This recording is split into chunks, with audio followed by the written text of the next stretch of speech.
Right, so our first speaker today to really set the scene in Scotland and bring us up to date on marine planning in Scotland is Sophie Humphreys. Yep, I have Fiona Monroe in my. That's okay. And I'll hand over to you now. That's the control of 3 minutes, so it should allow you to go back and forward. I'm not worried about make any promises. This is a really beautiful venue. I do feel a little bit intimidated. I'm not going to lie. Thank you very much for the introduction. Thank you for the invitation to come here today. Really appreciate it. So what I'll do is I'll give you a quick run through of the progress around national and regional marine planning from Scotland's perspective. So the designated corporate slide, just in case you're not familiar with Marine Scotland, we're a directorate for the Scottish Government. We're Marine Management Scotland. So basically we're in support of the vision for the marine environment. Marine Scotland delivers integrated marine management functions to science, policy development, and delivery of compliance monitoring and enforcement, and whether fully or executively devolved to Scottish ministers. So we have primary responsibility for planning Scotland's seas, conservation and licensing for marine high water springs to 200 nautical miles. So Scottish Government is responsible for about 62% of the total EGCP area. Not that we had a brag about that, we have a devolved administration, we wouldn't possibly do that. And we work closely with statutory nature conservation bodies and consultees, such as everyone in the room here today. So just as a little bit of a sort of summary, this is our suite or family of marine plans. We have the National Marine Plan at the very top, then we have sectoral marine plans, which are given the 15 National Marine Plan, and then we have regional marine plans, which is obviously very close to everybody's heart in the room today, and then we have a wee summary underneath each of the plans which are in progress. So we have the most recent sectoral marine plan that was adopted in 2020. We have the Innovation Targeted Oil and Gas Plan, which is currently in progress. So the areas of research went out for publication earlier this year. And then we have 3 regional marine plans in progress: Shetland, Orkney and Clyde, and the Penrith Firth of Orkney Mortgage Pilot, which was non-statutory as well. So, Scotland's National Marine Plan. I'm sure you're all very familiar with this masterpiece. I have a printed hard copy. It lives with me. I take it everywhere I go. Our vision is for clean, health, safe, productive and diverse seas managed to meet the long-term needs of nature. As I say, that was adopted back in 2015, following passage of the Marine Act. So the Marine Coastal Access Act 2009 and the Marine Scotland Act 2010. The 2009 Act devolved marine planning powers of the offshore marine region to Scottish ministers, and then the 2010 Act gave us powers for the inshore areas. So basically, the National Marine Plan, its job is to translate the big UK marine policy statement, which was adopted in 2011, and that was brought together from all the devolved administrations, and provides that UK level framework for marine plans and decision making. So with the European Spatial Plan Directive at the top, then we have the UK Marine Policy Statement, and then we have our National Marine Plan. So there are various elements set out in statute, as you would expect. We have to set up economic, social, and marine ecosystem objectives related to the mitigation of and adaptation to climate change, and also policies for the sustainable development of the marine area to which the plan relates. So basically it provides that overarching policy framework for how we use marine space and resources. So we have about 88 objectives within the current National Marine Plan.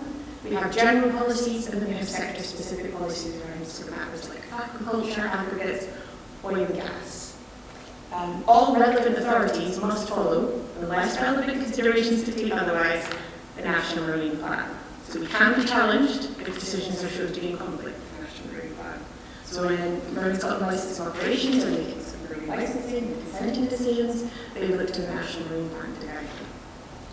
So, as you would expect, there are statutory requirements for reviewing the National Marine Plan for every 2 years. So we had our first review back in 2018. And trying to be effective, but we're starting to see Brexit on the horizon and realising that the changes afoot.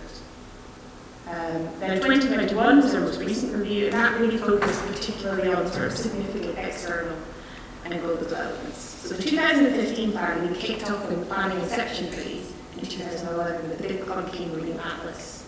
I mean, it's beautiful piece of work, I don't know if you've seen it. Beautiful maps.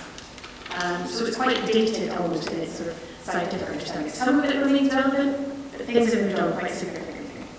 So that 2021 review pointed to, for example, bringing on the COVID-19 pandemic, Brexit, the global climate emergency, targets and new targets and ambitions. All of these things that weren't in place when we wrote our first National Marine Plan, as well as the Blue Economy Vision, which I will touch on briefly. And then we had the Beach House Agreement as well, so that's the Scottish Marine Party and Scottish Government cooperation. So we've got fisheries management measures for existing marine protected areas. We have the designation highly protected marine areas. I always get that slightly confused. I have to confess, I find the acronym quite confusing. I kind of tend to flip it around. Then we have the findings of the Scottish Marine Assessment 2020. So again, that's a statutory requirement to do that. The state of Scotland seas and the pressures that are upon it. So which basically delivering clean, healthy, biologically diverse and productive seas will only happen through closer coordination and collaboration, including with coastal communities and international partners. That was the finding of the Scottish Marine Assessment 2020. And I find that particularly interesting, particularly when we're in a room like this today, where we get the Seacorp project, regional marine planning. Fine, what does that mean in practice? And I think this kind of demonstrates the kind of that finding in practice. So we also have emerging sectors as well. Hydrogen, not a single mention in the current version of the National Marine Plan. So, big shocker, spoiler alert. If any of you read the programme for government that came out in September, I mean, I know it was a thrilling read. I'm sure you all stayed up after watch it being published. Scottish ministers announced their intention to start developing a new National Marine Plan to address the global climate and nature crises by carefully managing increased competition for space and resources in the marine environment. So, the current National Marine Plan, 88 objectives. It's fine as a National Marine Plan. It's legally effective. But I think we'd all agree that when you try to use it in anger, it can be a little bit of all things to all men. Having sat at the same side of it, the different side of the table with fisheries stakeholders, we've argued the same policy both ways. There's not enough in there to really help us deliver on the ambitions the Scottish Government has set out. So we need a new decision-making framework which helps us make licensing and consenting decisions which follow our priorities. And also to account for that increasing marine space competition. So we have HMAs, we have MPAs, we have increased activity, we have the growth of offshore renewables. All of these things are already putting increasing pressure on quite a limited range of space and resources. So how do we manage that? In addition, we know that the National Marine Plan will provide that key delivery mechanism for the 6 outcomes contained in the Blue Economy Vision. So not all of them, but if you read the Blue Economy Vision, you'll see that there's something in there around increased competition for space and how that works in practice. The National Marine Plan provides us a forum to have those conversations. And I'm not going to lie, it's going to be a difficult process. The ministers are going to have to make some tough decisions, but it's the space that we're in, and I think we're ready to make it now. So, just a little bit of a summary in case you're not familiar with the Blue Economy Vision. That was published in March this year, and it sets out the Scottish Minister's vision for the Blue Economy for Scotland. There are different international perceptions of what Blue Economy is, so we kind of, as a first step, have to decide what that means for Scotland. Apologies if you can't read the slide, but the vision is, by 2045, Scotland's shared stewardship of our marine environment supports ecosystem health, improved livelihoods, economic prosperity, social inclusion, and well-being. And then on the right-hand side, you can see the 6 outcomes linked to the Sustainable Development Goals and Scotland's National Performance Framework. So you can see that they kind of fit among the 3 pillars of sustainable development, social, economic, environmental. So, in summary, progress since 2011 on the National Marine Plan. We've gone from the Marine Atlas to now. And then a snapshot of the past 7 years of what's happened at a national level, sectoral level, and a regional level. I would have liked to show the local coastal partnerships on here, but when I attempted to do that, PowerPoint had a complete hissy fit in my laptop when I did the restart mode. So we'll just add yourselves on mentally. So you can see there's been quite a lot happening. We've had the establishment of our first marine planning partnerships. We've had the Scottish Marine Assessment, and the Beach House Agreement. We've had the mechanism around the sectoral marine plan and the initiative on the marine process more recently. And that's all in that space of increasing commitments and continued demands and pressures. So, what's on the horizon for 22, 23? What do you need to look out for? Basically, sort of consultations around the sort of HMAs, which will cover at least 10% of our waters by 2026. That's the Beach House Agreement commitment. There'll be a consultation of fishery management measures for both offshore and inshore marine protected areas and on priority marine features. We have the sectoral marine plan, the iterative plan reviews I've spoken about, and the INTOC assessment.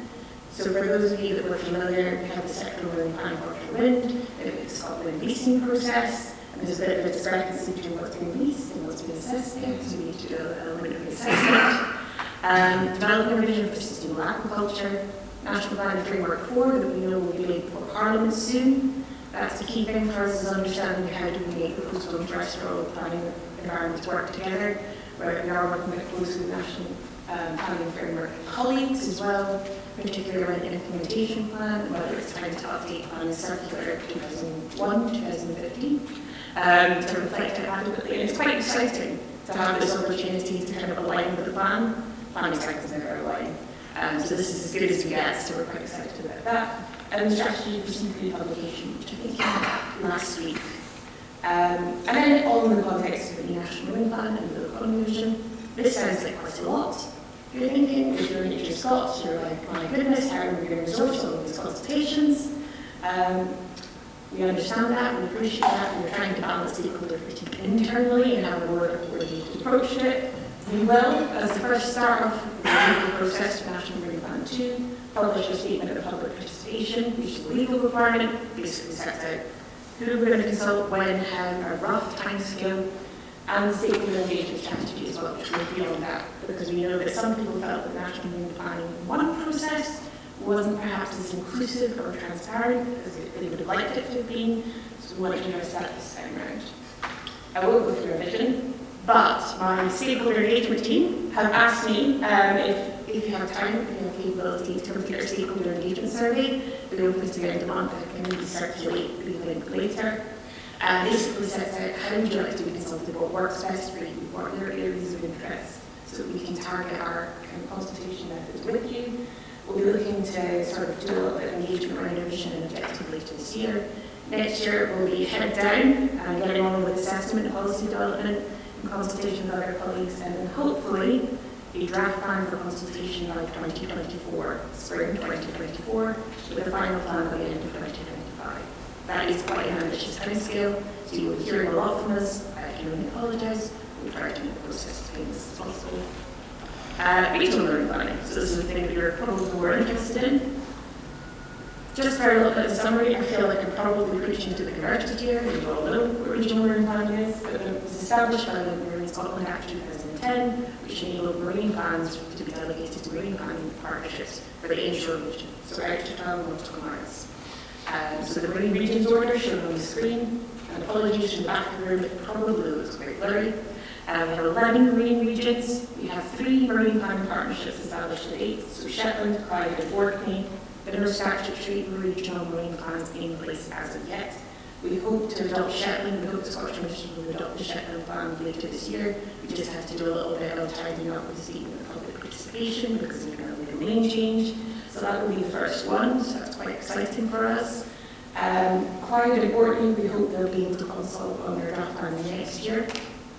And then we have the 5 local coastal partnerships in place. And I put you at the bottom.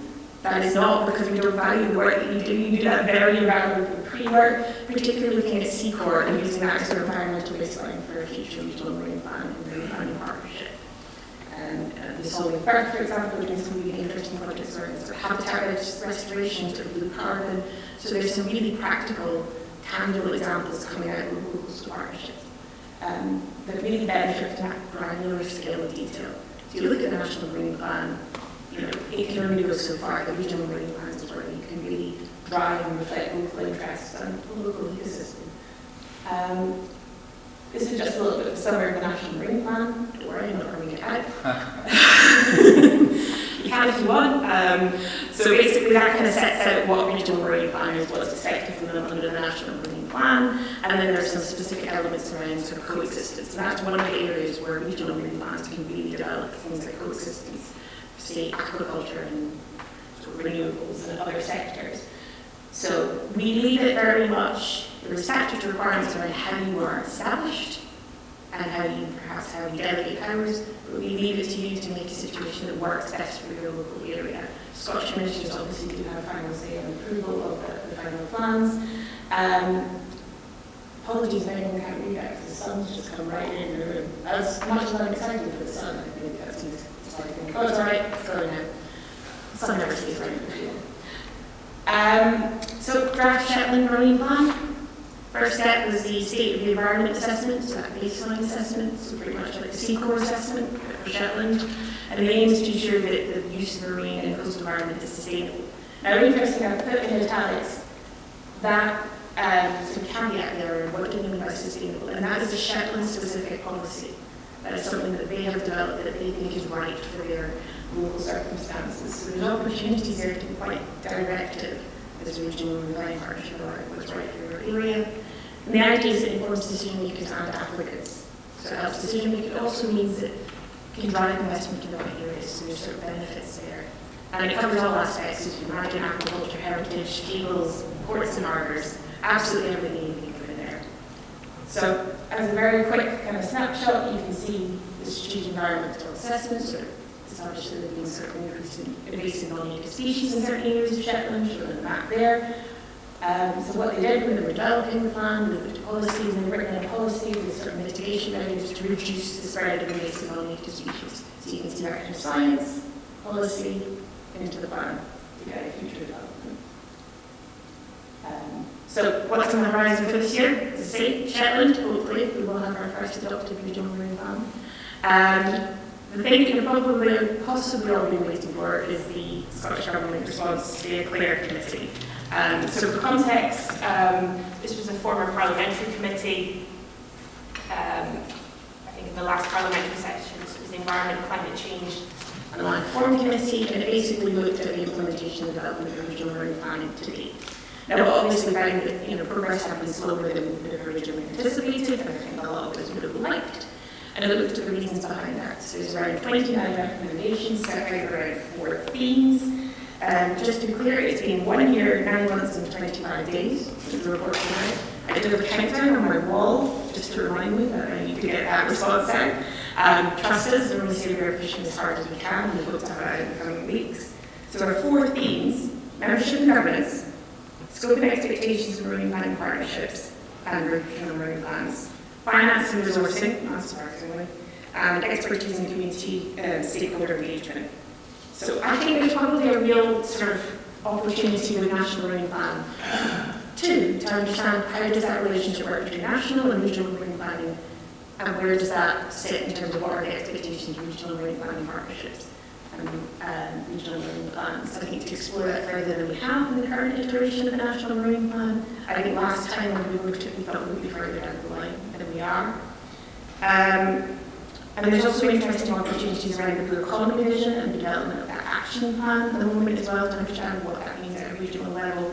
And I think that's probably one of the key areas where regional marine planning partnerships can really kind of demonstrate the importance and benefits of the blue economy vision, particularly looking at sort of pilot areas as well. That's something that we're keen to be in touch on, and I'll let you know as we hear more about that. So for example, ocean literacy being one of the key outcomes of the blue economy vision. And a lot of the work in the coastal partnerships kind of ties in with that very clearly. But we'll also be in an quite exciting time next year with having our first plan adopted and 2 draft plans out. So we'll be in the position of having more lessons learned. And I think that's something that the Clare Committee kind of highlighted quite clearly, is taking those lessons learned and how do we share them. So we have sort of intimated Marine Scotland in our recent grant funding that we were looking to establish a regional marine planning forum, sort of taking up where the Scottish Coastal Forum left off as a kind of practitioner-level forum. We hope to establish that in the coming months.